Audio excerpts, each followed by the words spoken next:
And away we go. It is the Nightcap right here on BearcatJournal.com. Brought to you, as always, by Galactic Fried Chicken. Open Wednesday through Sunday down in Dayton, Kentucky. Visit them online, www.galacticfriedchicken.com. Download the app for Android, iPhone, everything Galactic. And get yourself to Dayton. Tell them to pump it up. Save yourself 15%. And while you're here, make sure you like, subscribe. Especially subscribe. We're within striking distance. We're within 10 of 1,500 subscribers, right, Aaron? Yeah. So get us over that number tonight. How about that? I know there's got to be at least 7 or 8 of you here that aren't subscribed to the channel. So just click the subscribe button. Doesn't cost you anything. It's free. Just do it. Okay. Media Day today, or Media Tuesday, kind of, as it were. Got to talk to Luke Fickell today. He had lots of funnies. He just came at me multiple times. He did. He had a little sense of humor on him today. Rivalry week going into Miami. Brennick's apparently not a big fan of the Red Hawks. She's had a day. How was day 2? Day 2. It was good. It was fine. She's just happy mom's home, and everybody's happy mom's home. That's how that works. That's accurate. Yeah. And anything that stood out to you when watching the press conference? Anything catch your eye? I liked what Luke had to say. Just I don't know that I realized just how important rivalries are to Luke Fickell and how much of a traditionalist he is in that sense. And he's an old school diehard like football which guy. Makes perfect sense, but I don't know. I guess hearing him elaborate was just kind of like, oh, this really does mean something to him. That said, it's Miami. I mean, it was in stark contrast to what Miami's coach had to say. Not so much about the rivalry. I mean, we saw how much the rivalry meant to Miami last year as they pulled starters. He talked about that a lot today, though. I didn't actually go in and listen to the whole thing. Yesterday. Basically, he was like, look, we looked at that Cincinnati team last year and we looked at our team and we said, we got no shot. Like, they're going to kick our ass no matter who plays. So let's not be stupid about who we play. And again, we talked about that last year. Like, I got it from his perspective. Yeah. I just think from Cincinnati's perspective, it was bullshit. But it was good to hear Luke just talk and beat the drum about how much he wants to get the upper hand in the rivalry, as this would be the first team to 60 wins in the rivalry. But it was a lot of it's Luke. You know what I mean? Like, there's a lot of coach speak, so you're going to get plenty of that. I did like his shit-eating grin as you asked him what it was like. We all know that you live under a rock, a nice rock, but a rock. And just to see, he ear to ear grinned on that one. You don't get to see Luke smile like that very often. He has made me up my question asking game, because if you come at him weak, he will stab. Like, he'll get you. Yeah. So I gotta either bring a little bit of like humor to it, or I gotta be on point with my questions, or he's gonna be like, step your game up. Interesting to hear him take a subtle shot at the previous AD. That wasn't subtle. That wasn't subtle as a heart attack. I mean, he didn't mention anybody by name, I guess. He said the previous AD that signed the contract. He did say that. But as he was talking about the not unfair advantage, I guess, but just how Miami has had both this game and the previous game at Paycor, previously Paul Brown Stadium, which everyone's struggling how to reference it before it was Paycor, whatever you want to call Stadium. It's always going to be PBS to me. But in any case, he mentioned that they wanted to bring recruits, and they aren't allowed to bring recruits, even though it's a It's not a home game really for anybody, but it's technically a home game for Miami. It's listed as a Miami home game, so Miami gets to make that decision as to whether or not Cincinnati can bring recruits, because you cannot bring recruits to an away game. Right. Remember, this is all part of the negotiating to get games away from Oxford. And he mentioned that clearly Miami negotiated a little bit better in this whole deal than Cincinnati did. Yes, they did. Although, 3 games in the series were moved away from Miami? And no games were moved away from Nippert, I believe. There is that. So you got to give to get. There's in any negotiation, you got to give to get. So I don't know. In any case, here's the thing, though. What did Miami think Cincinnati was going to steal some of their recruits? I mean, if you heard the clip from Miami's coach about Ivan talking about Ivan Pace, clearly upset. Clearly, make no bones about it. I mean, he is mad about that. Yeah. Well, maybe you shouldn't have let the kid play at 265, and he'd have been even better. I was talking to Dave about this, and I'm sure we'll touch on it tomorrow night on the BCJ pod. Dave loves Chuck Martin because Chuck Martin just says it. He's got a lot of us in him. Because there's so many coaches who just come out and do coach speak, right? Where they're just not trying to ruffle any feathers. They're just, I mean, we haven't gotten to the Ben Bryant interview yet, but the Ben Bryant press conference today, he is quarterback talk. Not going to give you anything out of him. Not going to give you anything. And I don't know. Not even a little bit. I don't know who's more bored to be there, the people asking the questions or Ben. Yeah, Fick has had a lot. We'll get to it. But Miami's head coach is the opposite, complete opposite of that, as he is going to just tell you how he feels. Right. I didn't think there was. I didn't. A little bit of reflection on Kennesaw State. I didn't take my I didn't think there was much to really dig into there. On Luke or on Ben? Luke. Okay, yeah. I didn't think he really hit on anything that was overly captivating, I guess would be the right way to put it. No, I mean, it was a drubbing. Yeah. How much he talked after the game about it. He's not going to give you a ton more a couple days removed now from the game. Yes, he's watched the film, so he's going to be probably more down on him and the team today than he is right after the game. You can also watch the film and be happy. Sure. I don't know that he watches anything and is happy. I don't know. Sometimes he is. Is he? Yeah, sometimes. He doesn't let anybody know. I know he's probably his hardest critic. And I think that's a fair Probably statement. Amy. Well, I was referring to football, but me too. Me too. In any case, I don't know. Like you said, I mean, I don't think there wasn't a ton there. No, I mean, the rivalry stuff was definitely probably the most interesting part of all of it. Yeah. Ben, I tried to even get him into a little bit of did C and Evan play well? Kind of. Yeah. And he was like, I'm just me. I do what I got to do. I don't pay attention to anybody else, and I'm happy for him. He's definitely gotten better. I've seen him get better, and that was his take. That's just kind of, It's Ben. He was kind of incubated with Dez. Dez never said anything. No. Dez was the master at talking in circles. Yeah. Yeah, I thought we were. But it wasn't boring to watch, right? Yeah, it was.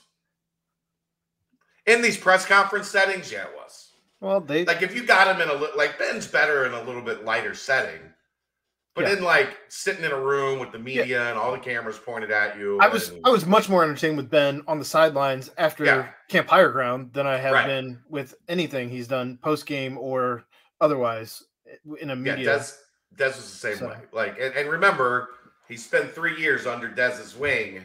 He's seen it. Yeah, learning all of that. So, and then Arquan Bush spoke a little bit as well.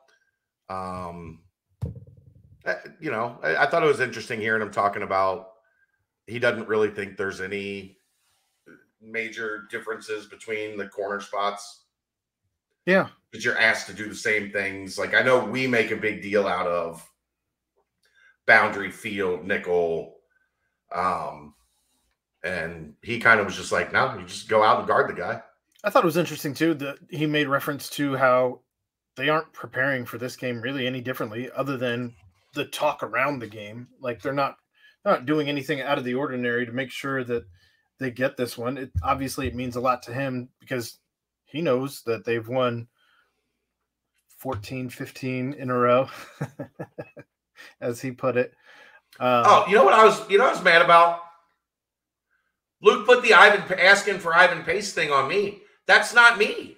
He did put that directly. I never asked for Ivan Pace because I know he's not going to let us talk to him. Especially this week. You're going to let the kid get up there and... Yeah, that's not how you want to do it. I'm gonna have to have a talk with Luke about that. That's Justin and Keith that always ask for Ivan Pace. I don't think I've asked for him once. What are you taking a shot at me for? If you already know the answer, why ask, right?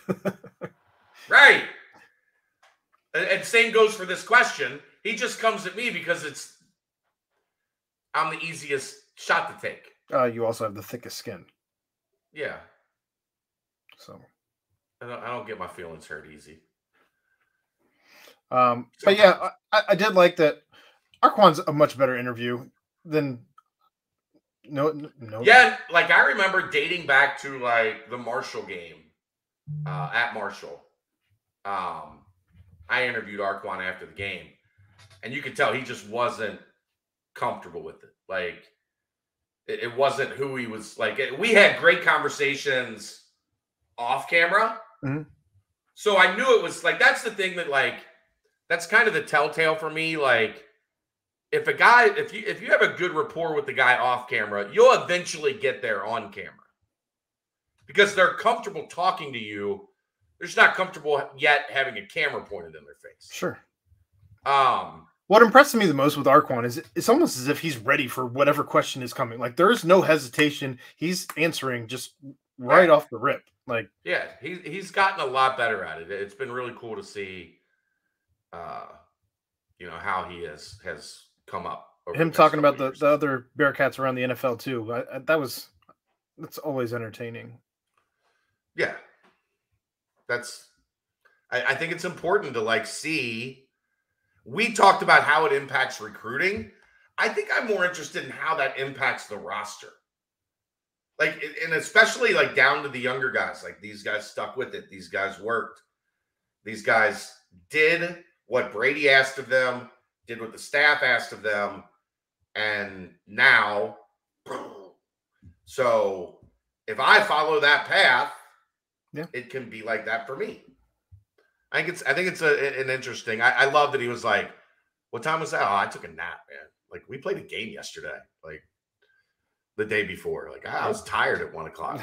We got up, we did some meetings, we did this, we did that, and then I took a nap, bro. Yep. So that was all I really got out of media day. I didn't get a ton either. Basketball, I guess we can touch on just briefly. More rumbling, swirling around about Isaiah Collier, this time from a different network, which I found it funny because it claimed that Cincinnati watched a fall league game. They're not allowed to do that.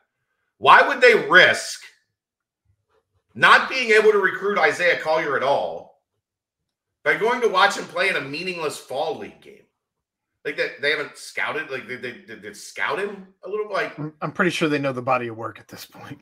What do we do? Like, here's what's wild to me. I don't doubt that someone told that guy that. Probably. There was a lot of stuff flying around last week that 75% of it wasn't true. And they're doubling back this week. I saw somebody double back on all the wrong stuff that they said last week. Verify your sources. And I asked somebody, the guy on the other network said, decision in the next 2 weeks. They're thinking about a decision in the next 2 weeks. So I asked around. I was told they ain't moving that timeline for nobody. So maybe I'll be wrong on this. Maybe he will decide sometime this month instead of October or November, like I've been hearing for months. And it's recruiting. I mean, even 2 weeks from now, you're looking at the 27th, so you're almost in October. Right. But I just don't get, I know there's a need for what's going on with the number one player in the class. What's going on with the top guy. It's okay to be they're doing a great job keeping everybody guessing. It's okay to do that. Bossy did it with the Arlington Page article from last week. He's like, I wish I had more. But everybody involved in these two recruitments is doing a good job making sure that their business isn't everywhere. At the end of the day, I think that's all recruits really want is when they actually make their announcement that it's actually a surprise. Crystal ball that. Some do. Some want it. Some want the hype, right? Yeah. Some want as much buzz as humanly possible. Well, yeah, because they want. Well, and they do that with follow me. I'm making my announcement here, even though everybody knows who I'm going to announce and all of that. Right. But it just. I don't know. I get it. I get that they probably have bosses that are, at them trying to you got to write something. You got to do something about this. And it's I think it's okay to be hey, look, there's nothing new. There's nothing new to be said right now. I read that article and it said the same thing that we've been saying for months. Except it was wrong in 3 different areas. I just mean the same 4 teams. The general outline, yeah. And the UCLA has fallen far behind. Yep. Michigan is running third. UC Weird. and USC have been at the top. Remember how many people told me, nah, UCLA's right there. UCLA's right. I'm like, no, they're fourth. They're running fourth. They've been running fourth since the visits in the spring.